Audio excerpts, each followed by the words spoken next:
고난주간 셋째 날입니다. 다 같이 사도신경 신앙고백함으로 새벽 기도회 시작하겠습니다. 전능하사 천지를 만드신 하나님 아버지를 내가 믿사오며 그 외아들 우리 주 예수 그리스도를 믿사오니 이는 성령으로 잉태하사 동정녀 마리아에게 나시고 본디오 빌라도에게 고난을 받으사 십자가에 못 박혀 죽으시고 장사한 지 사흘 만에 죽은 자 가운데 다시 살아나신 하늘에 오르사 전능하신 하나님 우편에 앉아 계시다가 저리로서 산 자와 죽은 자를 심판하러 오시리라. 성령을 믿사오며 거룩한 공회와 성도와 서로 교통하는 것과 죄를 사하여 주시는 것과 몸이 다시 사는 것과 영원히 사는 것을 믿사옵나이다. 아멘. 하나님의 말씀은 마가복음 14장 53절부터 72절까지 말씀입니다. 신약성경 81면 마가복음 14장 53절부터 72절까지 말씀 제가 한 절 여러분 한 절 차례로 교독하겠습니다. 그들이 예수를 끌고 대제사장에게로 가니 대제사장들과 장로들과 서기관들이 다 모이더라. 베드로가 예수를 멀찍이 따라 대제사장의 집 안까지 들어가서 아랫사람들과 함께 앉아 불을 쬐더라. 대제사장들과 온 공회가 예수를 죽이려고 그를 칠 증거를 찾되 얻지 못하니 이는 예수를 쳐서 거짓 증언하는 자만 하나 그 증언이 서로 일치하지 못합니다. 어떤 사람들이 일어나 예수를 쳐서 거짓 증언하여 이르되 우리가 그의 말을 들으니 손으로 지은 이 성전을 내가 헐고 손으로 짓지 아니한 다른 성전을 사흘 동안에 지으리라 하더라도 그 증언도 서로 일치하지 않더라. 대제사장이 가운데 일어서서 예수에게 물어 이르되 너는 아무 대답도 없느냐? 이 사람들이 너를 치는 증거가 어떠하냐 하되 침묵하고 아무 대답도 아니 하시거늘 대제사장이 다시 물어 이르되 내가 찬송받을 이의 아들 그리스도냐? 예수께서 이르시되 내가 그니라. 인자가 권능자의 우편에 앉은 것과 하늘 구름을 타고 오는 것을 너희가 보리라 하시니 대제사장이 자기 옷을 찢으며 이르되 우리가 어찌 더 증인을 요구하리요? 그 신성 모독하는 말을 너희가 들었도다. 너희는 어떻게 생각하느냐 하니 그들이 다 예수를 사형에 해당하는 자로 정죄하고 어떤 사람들은 그에게 침을 뱉으며 그의 얼굴을 가리고 주먹으로 치며 이르되 선지한 노릇을 하라 하고 하인들은 손바닥으로 치더라. 베드로는 아랫배에 있더니 대제사장의 여종 하나가 와서 베드로가 불 쬐고 있는 것을 보고 주목하이르되 너도 나사렛 예수와 함께 있었도다 하거늘 베드로가 부인하여 이르되 나는 내가 말하는 것이 무엇인지 알지도 못하고 깨닫지도 못하겠노라 하며 앞들로 나갔으니 여종이 그를 보고 곁에 있는 자들에게 다시 이르되 이 사람은 그 도당이라 하되 또 부인하다가 조금 후에 곁에 서 있는 사람들이 다시 베드로에게 말하되 너도 갈릴리 사람이니 참으로 그 도당이냐. 그러나 베드로가 저주하며 맹세하되 나는 너희가 말한 이 사람을 알지 못하노라 하니 달기에 곧 두 번째 울더라. 이에 베드로가 예수께서 자기에게 하신 말씀 곧 달기 두 번은 울기 전에 내가 세 번 나를 부인하리라 하심이 기억돼 그 일을 생각하고 울었더라. 아멘. 예수님께서 체포되셔서 그 야밤에 대제사장 앞으로 끌려 가셨습니다. 누누이 말씀드린 것처럼 피동형으로 표현을 하고 있습니다만 예수님은 모든 상황을 주도적으로 이끌고 가셨습니다. 대제사장 앞에서 재판을 받을 때도 마찬가지였습니다. 물론 그 재판은 처음부터 불법 재판이었죠. 소위 산헤드린 공회라고 부르는 그 회의가 소집이 된 것입니다. 그 의원들은 대제사장, 서기관, 또 백성의 대표들인 장로들, 뭐 이런 사람들로 구성되어 있었습니다. 잘 아시는 대로 70명으로 구성된 일종의 국회였습니다. 그런데 근본적으로 잘못된 것은 뭔가 하면 밤중에 소집이 되었다는 것입니다. 요즘에도 밤중에 공식적인 모임이 있습니까? 없죠? 그 당시는 더더욱 말도 안 되죠. 전기불도 들어오지 않는 그 고대에 그런 일이 있을 수가 없지요. 근데 예수님을 긴급하게 체포해서 어떻게든 엮어서 사형 선고를 내려야 되기 때문에 그렇게 불법적으로 심야에 소집을 하게 되었다라고 하는 것입니다. 어쨌든 예수님은 그래서 공회 앞으로, 대제사장 앞으로 끌려가게 되셨습니다. 그래서 그 야밤에 소집이 돼서 이제 회의를 합시고 진행하는 거예요. 그리고 예수님을 신문하고 뭐 여러 가지로 문초를 하는 겁니다. 그런데 54절 보니까 베드로가 부각되어서 묘사가 되죠. 베드로가 예수를 멀찍이 따라. 사실 우리가 베드로 가지고 뭐라고 자꾸 얘기하는데 제자들 중에서 그나마 베드로가 제일 나아요. 왜 그런가요? 다른 제자들은 다 도망쳤거든요. 그나마 베드로는 도망치다가 내 정신 좀 봐. 예수님이 붙잡혀 가는데 내가 왜 이래? 그리고 예수님을 따라가는 겁니다. 근데 두렵거든요. 야, 나도 붙들려서 잘못되는 거 아니야? 우리 예수님 어떻게 되지? 그 갈등 속에서 그는 멀찌감치 예수님을 따라가게 되었다라는 것입니다. 이미 베드로 역시 패배의 길을 걸어가고 있었습니다. 이미 마음속에 불안이 있고 흔들림이 있고 초조함이 있고 그런 가운데 어쨌든 대제사장의 그 사택이 있는 그 뜰 안까지 들어가게 됩니다. 그리고 아랫사람들 즉 종들과 함께 구경을 하게 됩니다. 그 진행 상황을. 아마 모닥불을 피우고 밤에는 제법 날씨가 쌀쌀하기 때문에 두런두런 이야기를 하면서 그 광경을 지켜보고 있었을 것입니다. 근데 그 재판의 과정이 희한해요. 재판에는 꼭 필요한 게 뭐지요? 증인입니다. 증인. 근데 세운 증인들이 다 엉터리 증인, 급조한 거짓 증인. 그래서 자기들끼리 말도 서로 맞지를 않아요. 그러니까 쓸데없이 예수님에게 폭력을 행사하고 어떤 자들은 거짓말도 하고 또 어떤 자들은 예수님을 막 주먹으로 치고 그런 무도한 일들이 벌어지게 됩니다. 특별히 58절 보니까 여러 증언 가운데 비슷하지만 말도 안 되는 그런 증언을 합니다. 뭐예요? 성전을 헐어버리면 사흘 만에 지을 것이다. 예수님이 그렇게 말씀했다는 거예요. 비슷하게는 맞는 말이죠. 그러나 예수님께서 그 성전 건물을 헐어버리고 직접 또 다른 성전을 짓는다는 그런 얘기가 아니죠. 성전이 앞으로 파괴될 수도 있지만 그러나 예수님이 십자가에 죽었다 부활하심으로써 새로운 시대가 열리고 예수님이 구원자라고 하는 사실을 그렇게 표현을 하셨을 뿐이죠. 근데 그 말귀를 못 알아듣는 자들이 뭐 이랬어 저랬어 자기들끼리도 말이 서로 다르고 그랬다라는 것입니다. 그때 예수님께서 침묵하셨죠. 왜 침묵하셨을까요? 말 같지도 않으니까. 뭐 두말할 필요가 말 같지도 않으니까 말을 섞지 않으신 겁니다.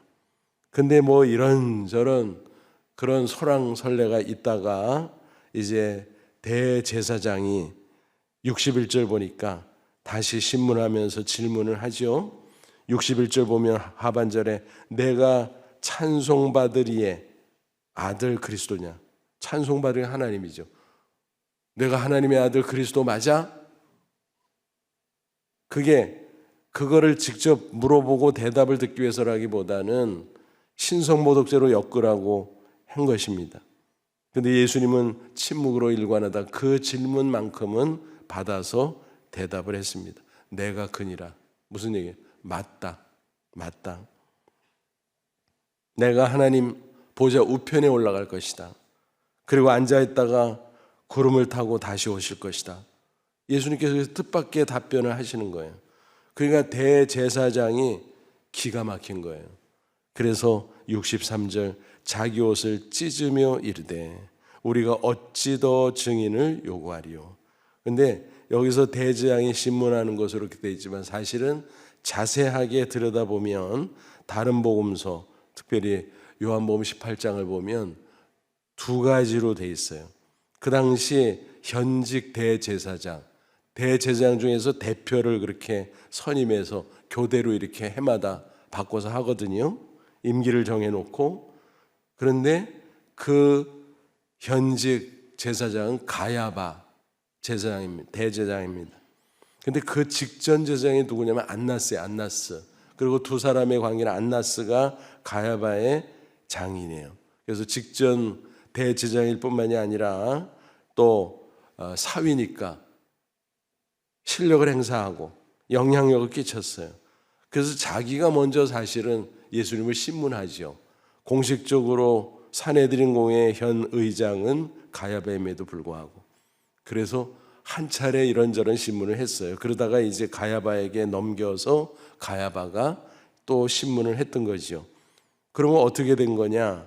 또 다른 장소로 이동했냐? 그건 아니고 그 사택이 나란히 있고 마당이 이렇게 공유되는 그런 형식입니다.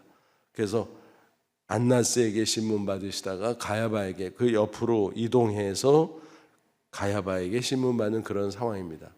근데 63절 그 말씀의 대제사장은 바로 가야바죠. 최종 의장인 그가 옷을 찢으면서, 유대인들은 어떻습니까? 어떨 때 옷을 찢어요?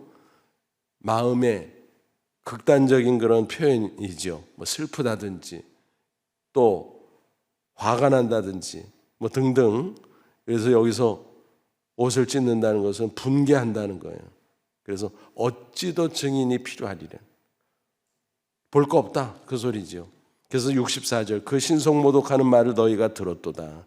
너희는 어떻게 생각하느냐? 그 의원들한테 물은 거지요. 그러니까 만장일치로 그들이 사형이지 사형. 두말할 필요 없지. 그래서 그 야밤에 급조된 공회 의회에서 사형 선고가 내려지게 되었다라는 것입니다. 그러니까 어떤 작자들은 어떻게 합니까? 65절 어떤 사람은 그에게 침을 뱉으며 그의 얼굴을 가리고 주먹으로 치며 이르되 선지한 노릇을 하라 하고 하인들은 손바닥으로 치니라. 침을 뱉고 주먹으로 치고 또 따귀를 때리고 별짓을 다 하는 것입니다. 예수님은 이미 이렇게 고통을 당하시고 수치를 당하고 계셨던 것입니다. 한편 그 광경을 지켜보던 베드로의 모습, 66절 보니까 베드로는 아랫뜰에 있더니 좀 떨어져 있었다는 거죠. 대제사장의 여종 하나가 와서 여종이 당신 나사렛 예수와 함께 있었잖아. 그러니까 베드로가 놀라면서 아니야 무슨 소리야 그렇게 말하죠. 조금 있다 또 뭘 같은 도당 한 패인데 봤어 우리가 뭐 그러죠. 아니야 무슨 소리 하고 있어. 나는 당신들이 무슨 소리 하는지도 내가 못 알아듣겠어. 시치미를 뚝 뗍니다. 목소리 보니까 저 억양 보니까 갈릴리 사람 맞는데 예수도 갈릴리 사람 아니야. 같은 패구만 뭘. 하여간 이런 식으로 계속 이제 베드로에게 질문을 하고 또 질문합니다. 그러다가 세 번째는 71절 그러나 베드로가 저주하며 맹세하되 나는 너희가 말하는 이 사람을 알지 못하는. 시민을 딱 대고 아주 저주하면서 예수님을 모독하는 말을까지 하면서 모른다고 부인을 해버립니다. 차마 성경에 그 욕설을 그대로 기록하지는 못했던 것 같아요. 어이없는 일이죠. 그런데 그때 어떤 일이 있었습니까? 72절 달기고 두 번째 울더라. 꽃기요 하는데 베드로가 정신이 확 난 거예요. 왜냐하면 최후의 만찬석상에서 예수님께서 뭐라 그랬나요? 너희들이 나를 다 배반하고 흩어질 것이다. 그때 베드로가 뭐라 그랬어요? 저 사람들은 그럴지 몰라도 나는 안 그래요. 나는 차라리 죽을지언정 주님을 배반하지 않습니다. 장담을 했거든요. 다른 제자들도 베드로가 그렇게 장담하자 나도예요. 너도 나도 다 장담을 했습니다. 근데 예수님께서 뭐라 그랬죠? 아니다. 나를 배신하고 다 흩어질 거다. 예수님께서 왜 그렇게 말씀을 계속 하셨을까요? 그들에게. 그거는 예언이 성취되는 과정을 통해서 예수님이 하나님의 아들이라는 것을 나중에라도 더 깊이 깨닫도록 하는 이유가 있고 또 뭐예요? 너희들 나와 함께 갈릴리에서 다시 만날 것이다. 무슨 얘기예요?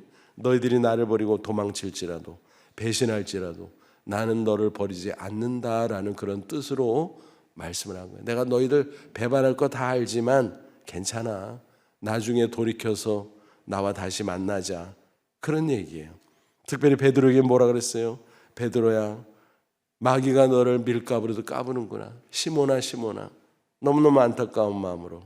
그러나 내가 나와 함께 만날 것이다. 이런 말씀을 하셨거든요. 그러면서 닭 울기 전에 내가 나를 3번이나 부인할 것이다. 그 말씀이 딱 기억이 난 거예요. 정신이 확 들은 거죠.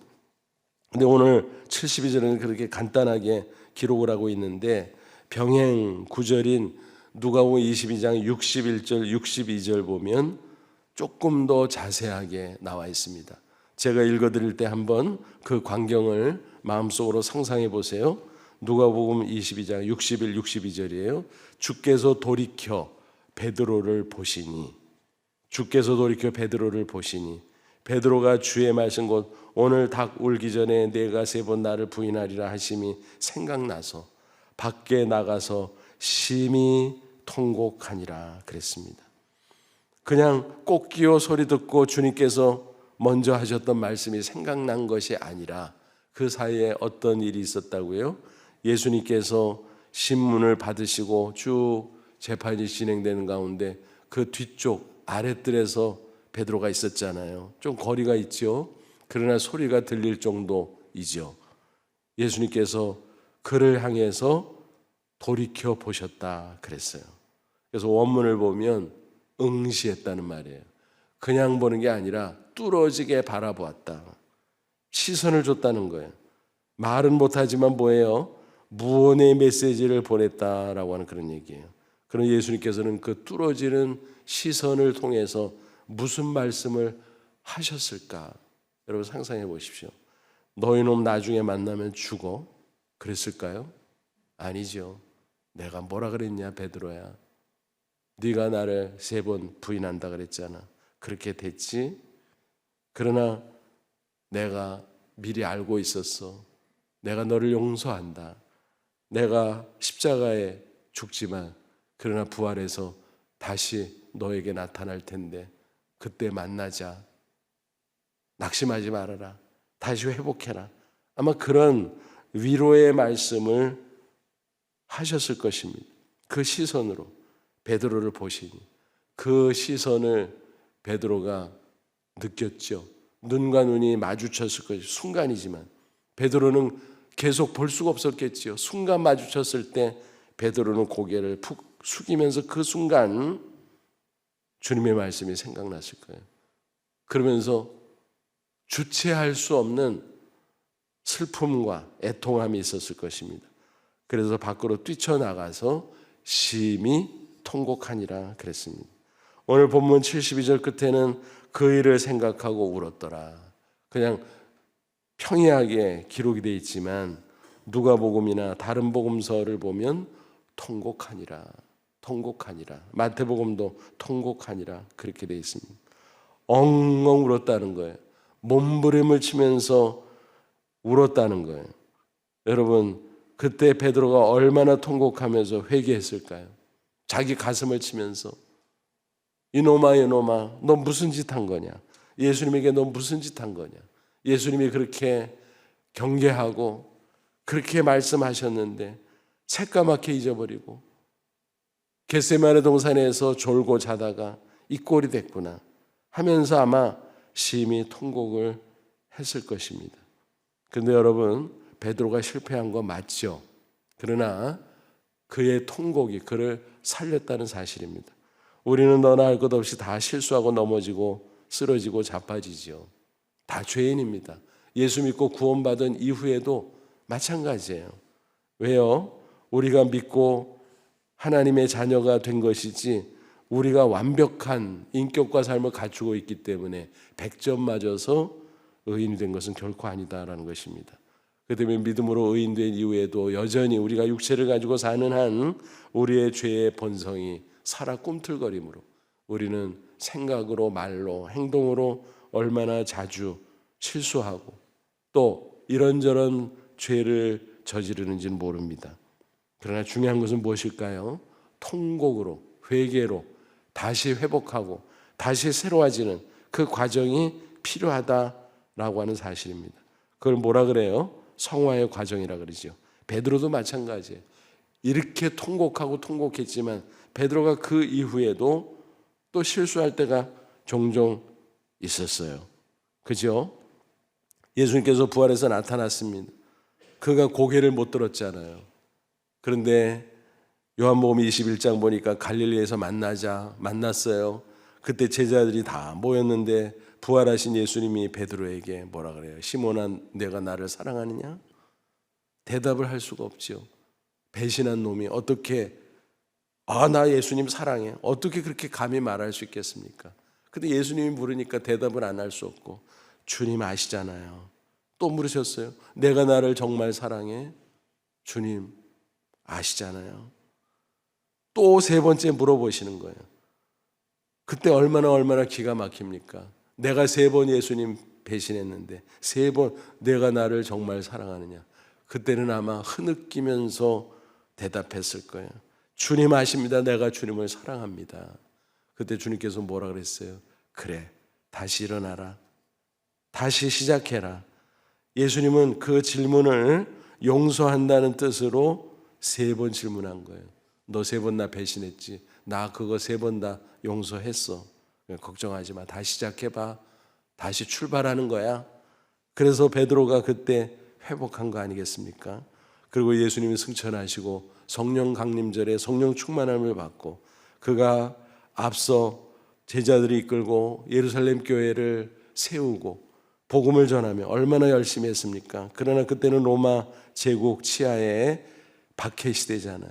유대인들도 극성을 부리고 교회를 핍박했잖아요. 그런 가운데 얼마나 어려운 일들이 많이 있습니까? 그러다가 로마에서 그가 있을 때 어떤 일이 벌어졌다고요? 네로 황제가 미치광이잖아요. 미치광이. 그래서 별 미치광이 짓을 하다가 불을 냈는데 온 시가지에 화재가 번져버리니까는 어때요? 그거를 모면하기 위해서 자기가 저지른 그 짓을 어떻게 수습할 길이 없으니까 기독교인들에게 뒤집어 씌우잖아요. 예수쟁이들이 불질렀어. 그렇게 하고 다 잡아들이라는 거예요. 그러니까 그 중에서 제일 지도자급인 베드로에 대한 체포령이 내려진 거죠. 그때 주변의 사람들이 베드로에게 뭐라 그래요? 베드로님 빨리 피신하십시오. 여기는 우리한테 맡기고 빨리 피신합시오. 큰일 납니다. 교회의 우두머리가 당신 아닙니까? 당신이 잡혀서 죽임을 당하면 우리 교회의 조직은 다 와해되는 겁니다. 빨리 피하세요. 두려운 마음에 베드로가 도망을 치잖아요. 그런데 로마 시내를 막 빠져나가는데 저쪽에서 사람 형상이 나타나고 시내를 향해서 막 오는 거예요. 마주쳤습니다. 보니까 예수님이에요. 그때 그가 뭐라 그래요? 주여 어디로 가시나이까? 코바디스 도미네. 그 라틴어로 그런 말이죠. 네가 버리고 가는 로마의 내 양떼들을 위해서 내가 간다. 내가 다시 간다. 그 말씀을 듣고 베드로가 통곡하잖아요. 또 주님 죄송합니다. 내가 잘못했습니다. 주님께서 양떼들을 나에게 맡겨줬는데 내가 양떼들을 버리고 도망을 치고 있습니다. 주님 가십시오. 내가 다시 돌아가겠습니다.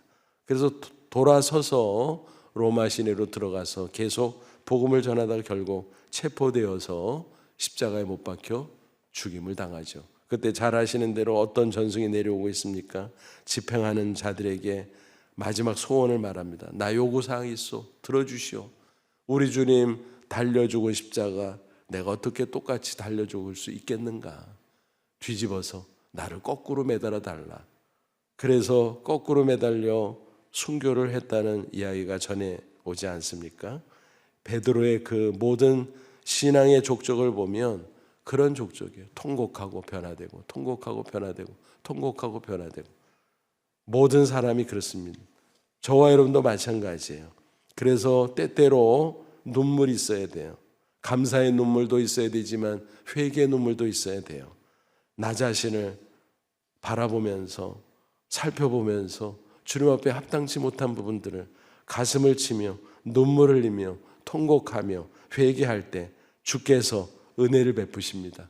또다시 우리를 깨끗하게 하시고 우리를 더욱더 새롭게 변화시켜 주시는 것입니다. 그래서 변화되고 성화되고 그 가운데 주님의 영광을 드러내고 주님의 사역을 감당하고 그렇게 살다 우리는 천국에 들어가게 되는 것입니다. 베드로도 그 과정을 겪었던 거예요. 베드로는 평생 울었다 그래요. 꼭기요. 닭 울음소리만 나면 벌떡 일어나서, 사실 예수님이 다 용서했지만 그때 그 일이 생각나서, 그리고 자기 자신의 모습을 보니까 여전히 부족해서 또 울고 눈물을 그렁그렁 하면서 울었다고 합니다. 울보 베드로였습니다. 우리가 신앙생활하면 사실 울보가 돼야 돼요. 하나님의 말씀 앞에 성령의 은혜 가운데 나 자신을 보면서 늘 울고 그래서 새로워지고 또 결단하고 주님 앞에 헌신하고 순종하고, 그런 삶의 과정이 우리의 신앙 인생이라는 것을 꼭 기억할 수 있기를 바랍니다. 그럴 때 하나님께서 우리를 통해 기뻐하시고 우리를 사용하시고 영광을 받으시고 하나님의 놀라운 역사가 나타나는 줄로 믿습니다. 신앙의 선진들을 보면 다 그 과정을 겪었어요. 구약의 인물도 그렇잖아요. 야곱의 눈물 있잖아요. 야복강 나루에서 통곡할 때 그가 변화됐어요. 그러고도 여전히 부족한 게 있었지요. 나중에 또 통곡해요. 그래서 또 변화되고 말년의 야곱은 어떻습니까? 경건한 성자와 같은 아름다운 모습 아니었습니까? 그 모습으로 천국에 들어갔던 것입니다. 다윗도 마찬가지. 그가 기본적으로 신앙이 좋은 사람이지만 여전히 불완전하잖아요. 사무엘하 11장 보니까 밧세바를 범했잖아요. 우리아를 자기의 죄를 숨기려고 살인교사해서 죽였잖아요. 얼마나 기가 막힙니까? 그게 다윗이에요. 그게 인간이에요. 그러나 다윗은 나단 선자의 그 말씀의 도전 앞에 고꾸라져서 통곡하지 않습니까? 그래서 변화되고 또 변화돼서 우리는 다윗을 성군이라고 부르고 있는 거 아니겠습니까? 모든 사람이 그래요. 우리가 잘 아는 고대 신학자 어거스틴, 탕자 중에 그런 탕자가 없었잖아요. 어머니 모니카가 눈물로 기도했을 때 하나님께서 역사하셔서 어느 날 그에게 성령이 임하고 그가 말씀을 가지고 아이들이 노랫말로 부르는 그런 거를 듣고 성경을 보다가 뒤집어지고 그가 참회하고 회개하고 고백론, 회개 기록이죠. 통곡하면서 별의별 걸 다 회개해요. 어거스틴은 심지어 자기가 아주 어렸을 때 어머니 젖꼭지를 너무 세게 물었던 거, 그것까지를 회개해요. 얼마나 철저하게 회개하면. 그래서 성 어거스틴, 오늘까지 우리는 그렇게 부르는 거 아니겠습니까? 나 같은 죄인 살리신 어메이징 그레이스 작시자 존 뉴턴 목사, 본래 노예 상인이었잖아요. 200명의 조직을 거느리던 노예 상인의 그 괴수였어요. 알코올 중독자였어요. 포악했어요. 그런데 그도 주께서 변화시켰습니다. 그 어머니가 그를 위해서 기도하는 가운데 어느 날 교회를 우연히 가게 되는데, 우연이 아니라 하나님의 섭리죠. 말씀을 듣다가 완전히 고꾸라져 버리죠. 새 사람 되고 목사가 됐지만 내가 감히 어떻게 목사 가운을 입어? 아니야. 노예복을 입고 다니면서 복음을 전하고 또 복음을 전하고 늘 그런 눈물을 흘렸다고 합니다. 그게 모든 사람들의 삶의 과정이에요. 70년대 인기 가수 중에 이종용, 그분이 있었어요. 그분은 LA 코너스톤 교회에 개척해서 지금 31년째 사역을 하고 있는 목사님입니다. 그 당시 난 참 바보처럼 살았군요, 겨울아이 뭐 등등 히트곡의 연속이었습니다. 그러다가 연말에 가요대상 시상식을 하잖아요. 최고 가수상 상을 받았어요. 얼마나 기뻤을까요? 대단한 날 아닙니까? 근데 그날 밤 대마초 소지죄로 구속 수감이 됩니다. 기가 막힌 인생의 상황이 벌어진 거예요. 감옥에 갇혀서 있는데 한심한 거예요. 절망스럽기도 하고 원망스럽기도 하고 몸부림을 치고, 근데 회개는 안 되고 있었어요. 근데 감옥에서 사형수를 만납니다. 그 당시는 사형을 집행할 때이기 때문에 그래서 서로 교제하는 가운데 하루는 그 사형수가 복음을 전하면서 구리 십자가를 건네주래. 내가 만든 겁니다. 나는 떠나지만 당신이 이 십자가를 간직해 주시고 꼭 나가서 예수 믿으세요. 그리고 내 목까지 살아주세요. 주님을 위해서. 그 말을 들었는데 그 사형수가 정말 처형이 됐어요.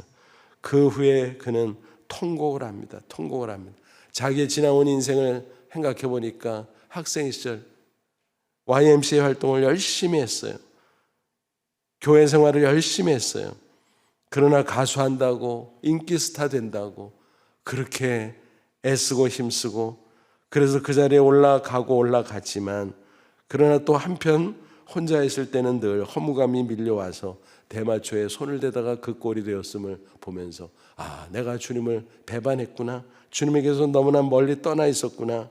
그래서 그는 통곡을 합니다. 그게 인생의 전환점이 됐어요.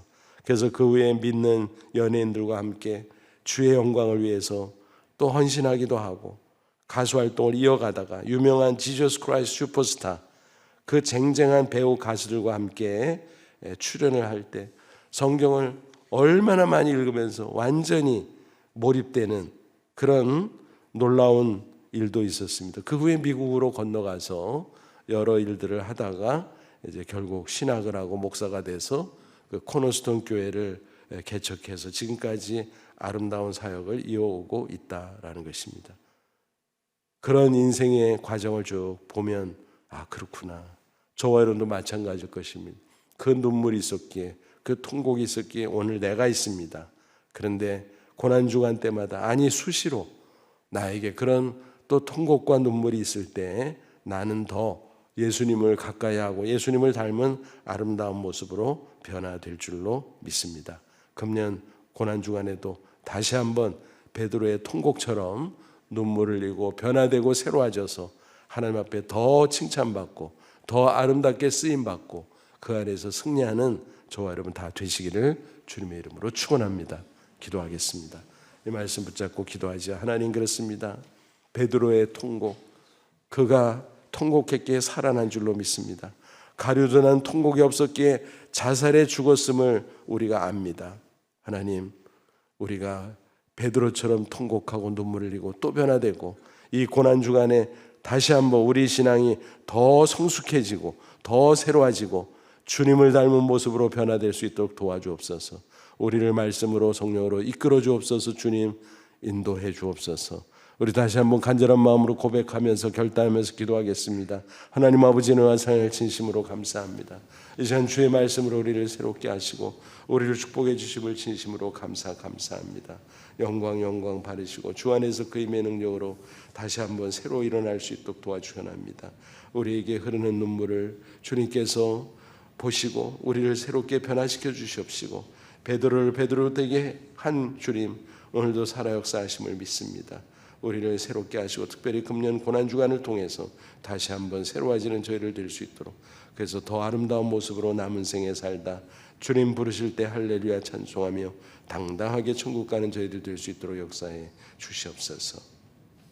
하나님 아버지 감사합니다.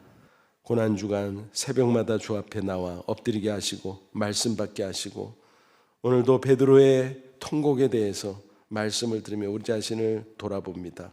여전히 부족하고 여전히 실수하고 여전히 후회하는 일을 많이 하는 우리의 이 불쌍한 모습을 다시 한번 용서하시고 주의 보혈로 씻어 주옵소서.